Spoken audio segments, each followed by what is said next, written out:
Good morning guys, welcome back to the farm vlog. We're working on the Volkswagen. We had to bleed the brakes because it was leaking, so gotta remove.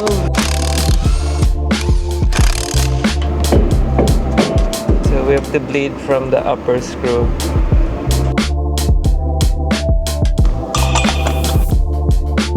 I think we need some limiting straps to make sure that we don't droop and hang all the weight on the suspension.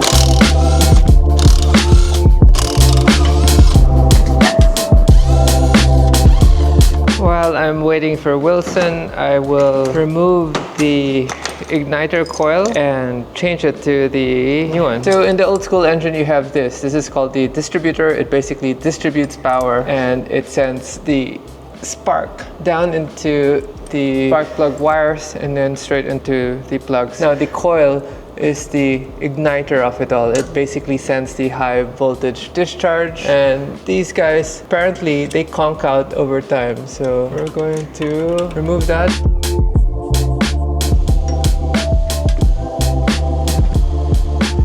We're gonna heat shrink. Okay, this is our new igniter. It's a Bosch part just so that we're sure. So my old guy, he would shake it and there's fluid inside. He would shake this and tell me that he knows it's on the way out. I actually don't know how that works, but let's shake the new one and see. Yeah, there is fluid inside. I never knew that. Anyway, this is a Bosch part, so this should be more reliable than that one. Make sure when you're installing it, you check the polarity. One says positive, one says negative. You don't want to mix those. The positive side. Okay, and then we'll put the clamps down. Okay, next up is we're gonna remove the rear fender, because what happened when we did the box trailing arm is the wheel moved way to the back. So which means we gotta remove this, because when we have any compression on the shocks, this will get damaged. And as I was saying, I think we need a limiting compressor. A limiting strap allows us to hang the arm without putting all the weight onto the shock, because the valving inside the shock will get damaged also. So a limiting strap, something we can run from the top down to the arm, and then nitrogen for the shocks. So I can't do anything crazy. Once we got driving, we basically need to feel everything out and recheck everything. But the shocks don't have any nitrogen charge on them, so we do need to get some nitrogen gas so that we can charge the shocks. So later on we can do some mini jumps and stuff. This project has been, God, 2 years? 3 years in the making. Everyone's always asking what happened to the Volkswagen, and here it is, finally. So we're gonna bring it outside for sure within the next day or two.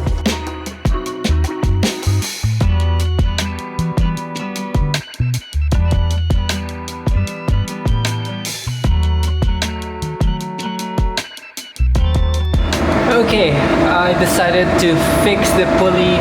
If you guys watched the last episode, we had an issue with the pulley wobbling and the belt was vibrating. So I'm gonna try to put a spacer on the alternator pulley, and I hope this idea works. So this works this way, where pull this in place.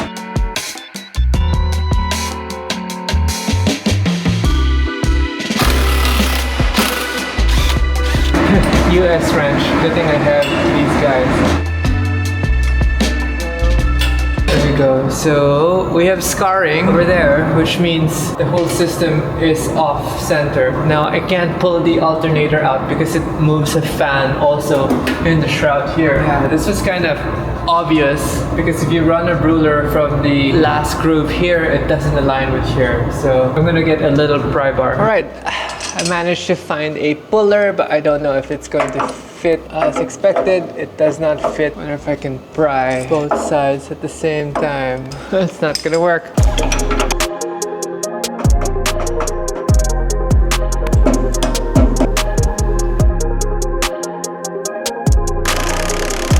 Okay, best effort so far for the rear. We're going to put on the front wheels and bring the car out.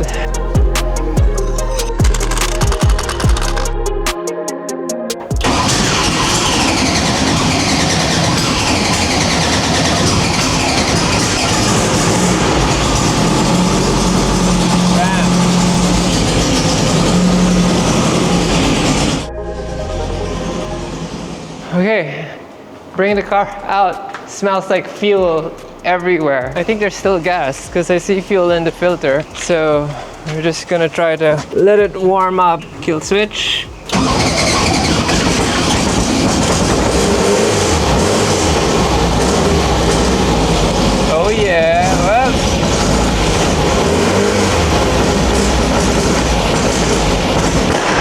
Damn, okay. Super misfire, huh? So something wrong with the timing. Belt looks better. May nagalaw yata sa timing eh. Okay, I filled with the timing.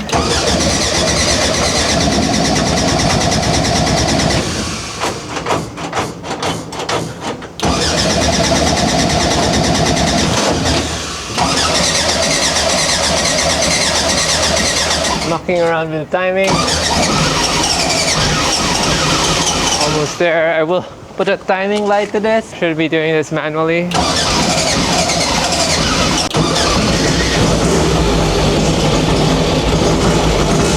Oh, come on.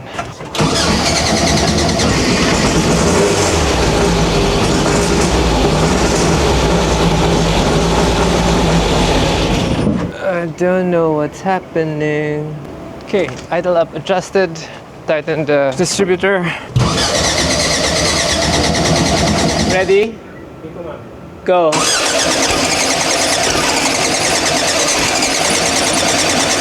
Stop, stop, stop. Keep fiddling around with the distributor.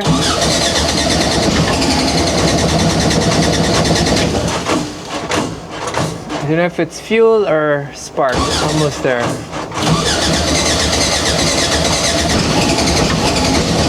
Attempt 700 something. I'm fiddling around with the carb already. I don't know what I'm doing.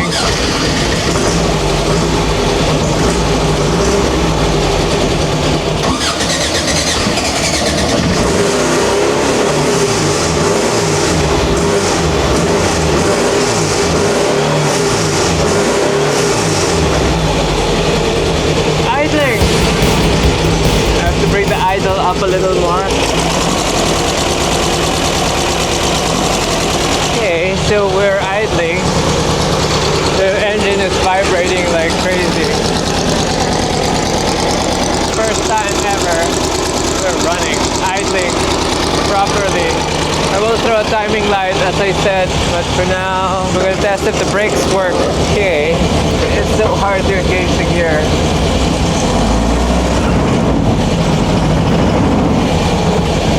Brakes work. There's something wrong because I feel something's biting. There.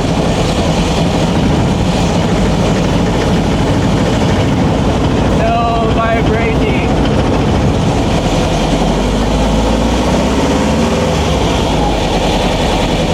After the first initial gas, there's something wrong with the engagement of the clutch. Gotta figure that out, but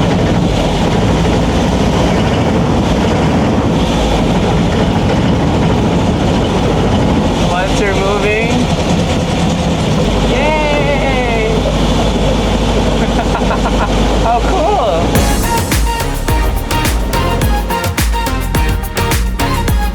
There's something majorly wrong with how the shifter engages. I need to figure that out. And there's this weird oscillation and vibration. The next steps would be to put a timing light to it, figure out what's wrong with the timing. But I gotta also learn how to jet the car, get them to run properly. I do have some synchronizers that I bought, and figure out also the shifter. Why is my reverse on second gear, and am I engaging third gear off the bat, and that's why it's vibrating. But as you can see, it's running.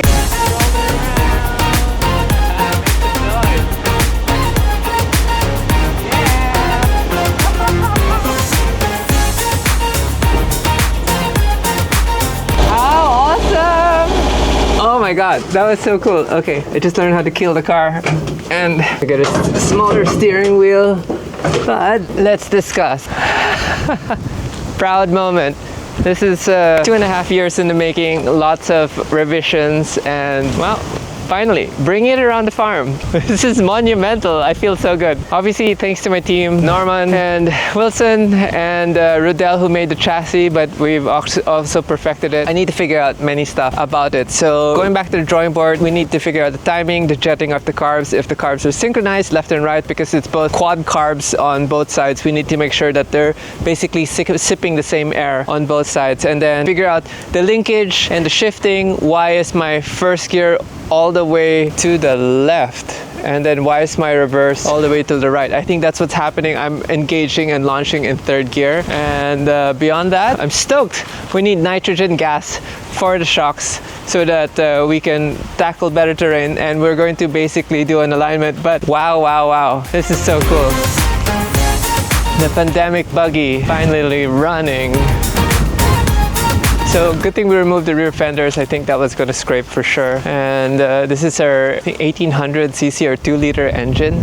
It's kind of overkill, but you get the picture. It's running so cool that even the exhaust gases are not hot yet. Yeah.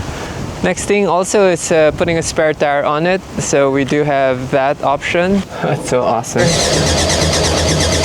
Will it start is the question. Now that we've killed it. One click, yeah.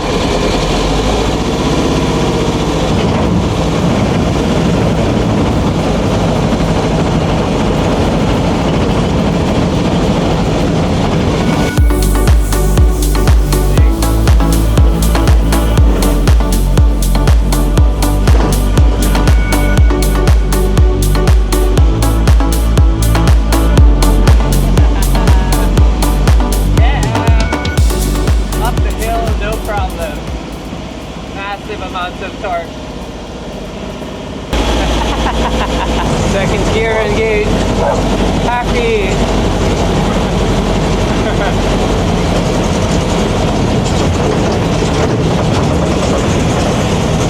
Lots of torque. What a fun day. Love getting projects to go and run. Oh, major alignment needed. When we go down here, the UTV is the only one that couldn't go down here, but get the bug, dude! Yeah! This is our banana fields. It's a little tight. Oh yeah! How awesome! I guess this is my new farm vehicle. This is our calamansi fields, and we're grass cutting at the moment. Such a happy camper, but we're gonna go back to the garage now. So happy, so proud, and wow, feels good. Feels good to get this project running. Team effort. Garage farm projects are awesome. We get so many things done here in the farm garage.